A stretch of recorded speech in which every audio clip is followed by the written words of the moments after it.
Oi gente, meu nome é Kathleen e hoje eu vim aqui falar sobre o 8º e último episódio de Gen V, a primeira temporada. E se você é novo aqui no canal, rolou vídeo sobre todos os episódios aqui e eu vou deixar todos reunidos em uma playlist aqui nos cards pra você estar conferindo também. E nesse vídeo vai ter spoiler sobre o episódio que nós já assistimos, então se você ainda não viu, assiste lá primeiro o episódio pra depois vir conferir o vídeo. Bom, então bora falar sobre tudo que rolou nesse 8º episódio de Gen V.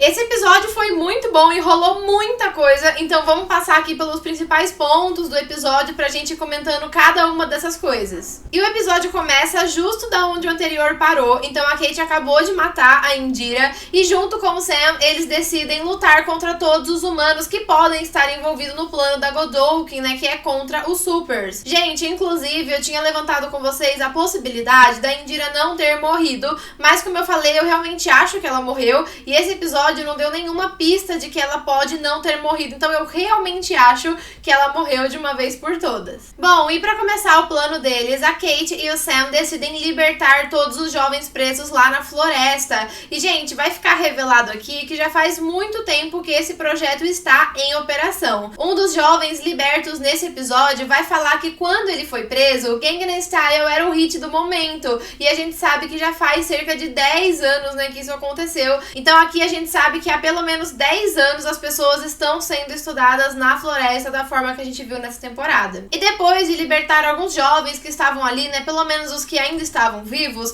a Kate, o Sam e toda essa galera vão começar um massacre no campus, matando todos os humanos que eles encontrarem em seu caminho. A revelação do episódio passado de que a Indira e o Dr. Cardoso estavam trabalhando em um vírus para matar os Supers foi o que desencadeou todo esse plano de matar os humanos primeiro, assim eles poderiam garantir a sobrevivência dos Supers. E isso traz, mais uma vez, o grande impasse político que a gente tá vendo em The Boys e agora em Gen V também, com as eleições se aproximando e também todo esse debate se os Supers têm ou não os mesmos direitos dos humanos. E com essa ação da Kate e do Sam, vem à tona mais uma vez toda aquela ideia da supremacia dos Supers. Então, primeiro que a gente já tá vendo há um tempo em The Boys que está surgindo essa diferença, né? Como se os Supers fossem uma espécie e os humanos outra. E essas duas espécies não podem coexistir no mesmo lugar. Então, aqui a gente tá vendo que a Kate e o Sam estão meio que pregando essa ideia de que os Supers são superiores e por isso morte aos humanos. E toda essa questão não vai só separar os humanos dos Supers, né? Mas também vai causar divisão dentro dos próprios Supers, porque alguns deles concordam com isso e outros não concordam. Como é o caso aqui da Emma e do Sam, que fica cada um pra um lado. E, gente, é interessante a gente pensar que as coisas que o Sam diz pra Emma, né, ferem muito ela. A gente sabe que a Emma tinha toda uma questão de insegurança, né, sobre si mesma, toda aquela questão com a mãe dela, que a gente viu mais pro começo da temporada. E depois, quando ela fica muito chateada com tudo isso que o Sam falou antes de ir embora, ela acaba diminuindo muito. E isso traz uma revelação muito legal, que é de que a Emma não precisa comer muito ou vomitar muito para conseguir crescer ou diminuir, que é o poder dela. Aqui a gente vai descobrir que a ativação do poder da Emma se dá de acordo com os seus sentimentos. Então ela não precisa ficar vomitando ou comendo. Na verdade, quando ela fazia essas coisas, provavelmente os seus sentimentos estavam muito atrelados a isso, né? E aí isso ajudava com que ela diminuísse e também aumentasse. Mas agora a gente sabe que ela não precisa mais fazer isso, o que é muito legal. Isso aumenta muito o poder da personagem, né? Já que agora, se ela aprender a controlar essas suas emoções para mudar de tamanho, vai ser muito mais útil, muito mais fácil usar o poder dela, principalmente em combates. Fora que também é legal que ela não vai precisar mais ficar convivendo com os distúrbios alimentares e se sentindo inferior toda vez que ela usava os seus poderes. A questão aqui é saber se ela vai conseguir controlar essas emoções para diminuir ou aumentar, né? Que eu espero muito que ela consiga. Outro detalhe muito interessante desse episódio é que a gente viu que a VOT, os executivos ali, né, a Ashley e tudo mais, eles já estavam estudando colocar um dos jovens da Godolphin no lugar do Seth. Isso porque a faculdade tava com uma publicidade muito ruim, então se eles fizessem isso ia ser bom, né? Isso ia levantar o nome da universidade, os pais iam querer colocar os seus filhos supers ali, enfim, né? Tudo de bom. Mas assim, gente, depois de todo esse caos que rolou nesse episódio, eu ainda acho que na quarta temporada de The Boys, a gente pode sim ver algum desses jovens ali ocupando um lugar no set, né? Provavelmente um dos jovens que o Capitão Pátria escolheria, enfim, então não sabemos exatamente quem, mas seria muito legal, né? Ver essa conexão total rolando entre as séries. E agora vamos falar sobre os poderes, porque, gente, nesse episódio, assim como eu falei dos poderes da Emma, os poderes da Marie também se desenvolveram muito. Muito disso foi por causa daquela conversa que ela teve com a Victoria Newman no episódio anterior. Eu até já tinha comentado com vocês que ficar lançando jatos do seu próprio sangue deve ser muito cansativo, né? E nem sempre eficaz. Então aqui, nesse episódio, a Marie vai se concentrar e vai descobrir outras coisas que ela pode fazer com as suas habilidades. Primeiro, ela vai usar o seu poder para localizar o Maverick, que é o filho do Translúcido, outra coisa que a gente descobriu aqui, e que ele pode ficar invisível, né? Então eles estavam brigando, o Maverick estava levando a melhor, mas a Marie consegue localizá-lo sentindo o bombeamento do seu sangue, né, do seu coração, e com isso ela consegue bater nele. E, gente, esse momento é o único em toda a temporada em que a gente vê o Maverick não invisível dessa vez, né? Mas não é só isso que a Marie faz. Outra coisa muito legal que ela consegue fazer aqui é utilizar o sangue das pessoas mortas ali naquele ambiente para atacar um dos supers que iria matar os humanos da VOT. Então ela consegue manipular o sangue dessas pessoas caídas ali, né, tirar o sangue deles e transformar esse sangue em lanças, né, em coisas pontiagudas e depois arremessar ali no super que ela precisava matar. Então isso é muito bacana também, né, não simplesmente jogar o sangue em formato líquido, né, mas também criar objetos pontiagudos, enfim, né, transformar em arma mesmo. Ah, e outra coisa legal que ela faz aqui é que ela consegue matar uma super parando o seu coração. Gente, isso é muito interessante, muito perigoso também, mas é muito interessante porque isso torna a Marie muito mais poderosa, já que sem nem encostar na pessoa, ela consegue parar o coração da pessoa, enfim, fazer essas coisas. E outra coisa que eu não posso deixar de comentar aqui é que a Marie vai explodir o braço da Kate. E, gente, eu amei essa cena porque, por mais que a gente esperava muito que a Marie usasse mais os seus poderes, a gente não sabia ali o que ela poderia fazer, né? E a Kate bem que mereceu, porque ela estava causando um estrago manipulando todas aquelas pessoas. Eu achei interessante porque esse parece ser uma das coisas que a Marie não estava pensando em fazer, né? Ela mesma ficou bem chocada com o que ela fez, mas assim como já tinha acontecido com o Rufus alguns episódios anteriores, esse é sim um poder da Marie, inclusive um poder que a Newman usava muito bem, né? De explodir cabeças, que era mais voltado pra matar a pessoa, mas no caso da Marie, ela tá conseguindo explodir partes específicas do corpo, que é bem interessante também. Inclusive, gente, a gente já descobriu que a Newman e a Marie possuem os mesmos poderes, mas várias coisas que eu comentei aqui, a gente nunca viu a Newman fazendo, né? Primeiro porque a Newman sempre assumiu esse cargo mais político, então ela nunca tava usando os seus poderes mesmo, né? Atuando como uma super, e outra que ela esconde os seus poderes. Então muita gente, a maioria das pessoas,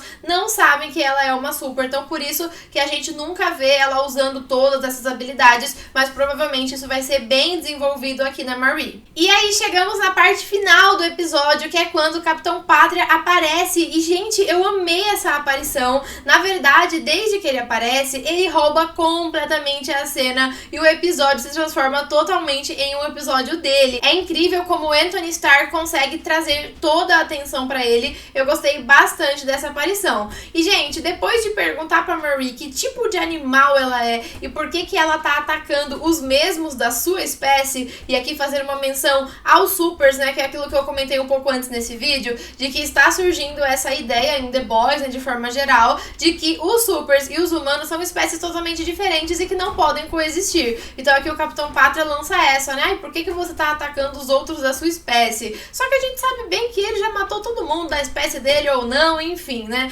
mas é isso que ele fala pra ela. E depois ele vai atingi-la com aquele raio que ele solta dos olhos. E a Marie vai sobreviver ao raio do Homelander, o que é muito legal, porque mostra pra gente que a Marie é muito mais resistente do que a gente imaginava. Isso considerando que a gente sabe que nem todo mundo aguenta os raios do Homelander, né? Então, um ou outro ali aguenta, mas não é uma coisa geral. Mas, por outro lado, gente, eu acho que o Homelander não atacou para matar a Marie. Até porque, gente, se fosse para matar, mesmo que ela tivesse sobrevivido, porque ela é muito mais forte, muito mais resistente e tudo mais, por que todos os outros amigos dela, né, aqueles que também foram presos junto com ela, por que eles teriam sobrevivido? Então eu acredito aqui que o Capitão Pátria atacou a Marie e os outros, né, o Jordan, Andre e a Emma, para derrubá-los, mas não para matá-los, seja porque ele tá meio receoso, porque ele já tem vários processos aí que ele vai ter que enfrentar na quarta temporada, ou também pode ser, e eu acredito mais nessa segunda opção, que ele tem planos pra Marie, né, que ele percebeu como ela é poderosa e ele quer usá-la, né? A gente sabe que o Capitão Pátria, ele é, assim, terrível e ele com certeza deve estar planejando alguma coisa. Então, eu imagino que é por isso que a Marie não morreu. Então, a gente tem essas duas possibilidades aqui, né? Que ela seja extremamente forte, extremamente resistente, ou então que ele tenha pegado leve simplesmente pra apagar ela, mas não pra matá-la. E como eu falei pra vocês, os 4 foram presos. Eles estão em um lugar que parece um quarto de hospital, só que sem portas, sem janelas, e não dá pra saber exatamente onde eles estão, mas o meu palpite é que eles estão escondidos dentro da torre da VOT, a torre do 7, assim como o Capitão Pátria prendeu a Maeve ali em The Boys. Então eu imagino que eles estão em algum nível subterrâneo aí, enfim, bem escondidos nessa torre. E pra fechar a temporada com chave de ouro, a gente tem uma cena pós-crédito em que nós vemos o Billy Bruto, o Butcher, chegando na floresta para sua investigação. Gente, isso é bacana porque a gente sabe que a Grace Mallory, lá no episódio passado, estava falando no telefone com alguém ao mesmo tempo que ela estava falando com a Indira. E aí ela manda essa pessoa ir investigar a Indira. Não sabemos quem que é, mas aqui surge a possibilidade de que ela estivesse falando com o Bruto e por isso que ele apareceu lá na floresta para ver o que estava acontecendo. Se for isso mesmo, tudo indica que na quarta temporada de The Boys, os nossos The Boys vão se meter nessa investigação e aí a gente vai descobrir muito mais do que estava rolando lá na Godolphin University. Então a gente não sabe ainda exatamente o que vai acontecer nessa quarta temporada, mas a gente já sabe que as séries estão conectadas e que a quarta temporada vai ser a continuação dessa primeira de GMV. Então eu imagino que muitas revelações ainda virão nessa temporada. Inclusive, pra quem eventualmente começou a assistir GMV sem assistir The Boys, esse é o momento de assistir The Boys, né? Porque agora não vai ter como assistir as séries separadas. Na quarta temporada de The Boys, quando a gente tiver a continuação dessa história, a gente sabe que as coisas vão esquentar, né? A gente já percebeu aqui que o Capitão Pátria ficou do lado da Kate e do Sam, então provavelmente eles vão estar trabalhando juntos aí, né, nessa próxima temporada de The Boys, e os nossos 4 protagonistas ali estão presos, né, gente? E também já ficou super claro que a Kate é sim uma vilã.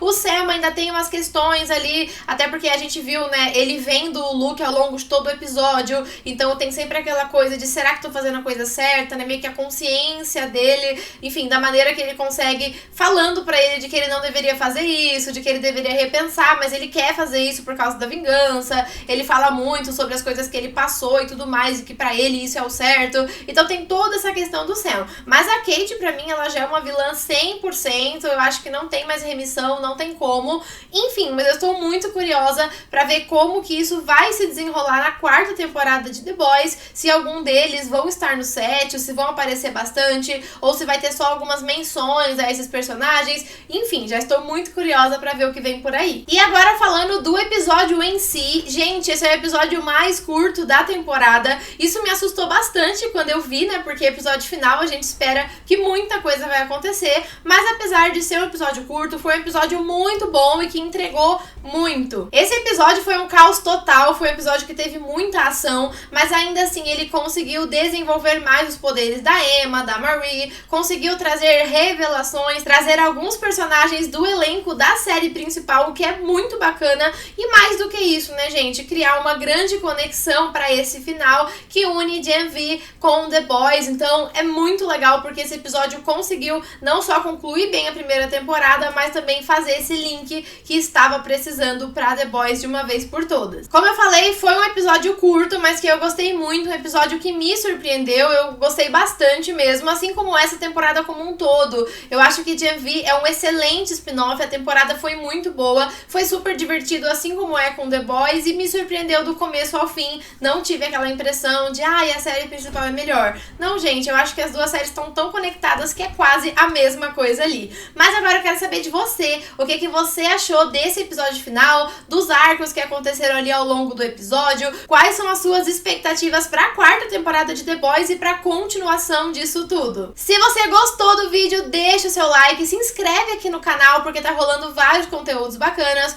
Como eu falei, já tem vários vídeos de Gen.V e terão mais, então já fica inscrito pra não perder nada. E também envia esse vídeo pra quem você conhece que também está assistindo Gen.V. Vamos reunir aqui nos comentários todas as nossas impressões sobre o final da série, o que a gente está esperando aí para as próximas temporadas, né? Não só a segunda temporada de Gen.V, que já está confirmada, mas também a quarta temporada de The Boys, que também está confirmada e que deve estrear em 2024. Então não deve demorar muito pra gente ver a continuação dessa história. Bom, esse foi meu vídeo de hoje. Eu espero muito que você tenha gostado e muito obrigada por ter assistido até o final. Até a próxima e tchau!